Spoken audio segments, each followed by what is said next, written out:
अस्सलामुअलैकुम वरहमतुल्लाहि वबरकातुहू। लेक्चर शुरू करने से पहले हम दुआ करेंगे। आप भी मेरे साथ ये दुआ पढ़ें।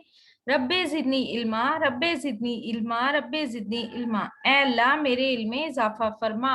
हमने पढ़े हैं माशरती उलूम यानी सोशल स्टडीज जमात चहारम की नई किताब, और बाब अव्वल है शहरियत, और इसको हम पढ़े हैं। हमने इसकी रीडिंग कंप्लीट कर ली है। आज हम करेंगे इसके मुख्तसर सवालात के मुख्तसर जवाबात दे।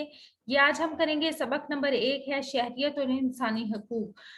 शुरू करते हैं आज का लेक्चर। और इससे पहले कि हम शुरू करें, आप हमारे चैनल को सब्सक्राइब करके वीडियोस को लाइक और शेयर करके हमारी हौसला अफजाई करें। कमेंट करके बताएं कि आप मजीद कौन से मौजू पर पहले वीडियो देखना चाहते हैं। हम आपकी ख्वाहिश का एहतराम करेंगे और उसे पूरा करने की कोशिश करेंगे। बाब हम जो पढ़े हैं उसका सबक है शहरियत और इंसानी हकूक, और इसके मुख्तसर सवालात के जवाब हम करेंगे, यानी मशकी सवालात हमने शुरू कर दिए हैं। इससे पहले हम रीडिंग खत्म कर चुके हैं। दिए हुए सवालात के मुख्तसर जवाब दें। ठीक है। सवाल नंबर 1 है शहरियत की तारीफ करें। जवाब है हम में से हर शख्स को किसी न किसी मुल्क की शहरियत हासिल होती है। एक शख्स की वो कानूनी हैसियत जिससे इसको किसी भी मुल्क या रियासत का फर्द तस्वुर किया जाता है शहरियत कहलाती है। ठीक है। सवाल नंबर 2 है शहरी और आलमी शहरी में क्या फर्क होता है। जवाब कोई शहरी जिस मुल्क में पैदा हो इस मुल्क का शहरी होता है, जबकि आलमी शहरी से मुराद है कि वो शहरी है जो आलमी मामलात के बारे में आगाही रखता हो। ठीक है। उसका वो किसी भी चाहे मुल्क में पैदा हो लेकिन वो आलमी मामलात के बारे में आगाही रखता है, तो इसका मतलब है कि वो आलमी शहरी है।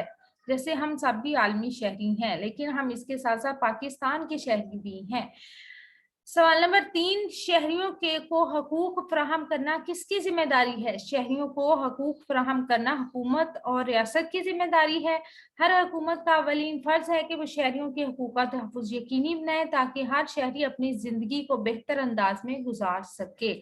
ठीक है। हमारे सवाल कंप्लीट हो गए हैं। हमारी वीडियोस को लाइक और शेयर करके इसे चैनल को सब्सक्राइब कर दें और कमेंट करके बताएं कि आप मजीद कौन सी वीडियोस देखना चाहते हैं। अल्लाह ताला मुझे और आपको नेकी की राहों पर चलने की तौफीक अता फरमाए। अपना और अपने प्यारों का रखिएगा ढेर सारा ख्याल।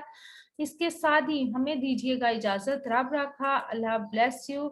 और इसके साथ आपने जाने से पहले एक काम और ये करना है कि अपनी सेहत का रखना है ख्याल। अल्लाह हाफिज।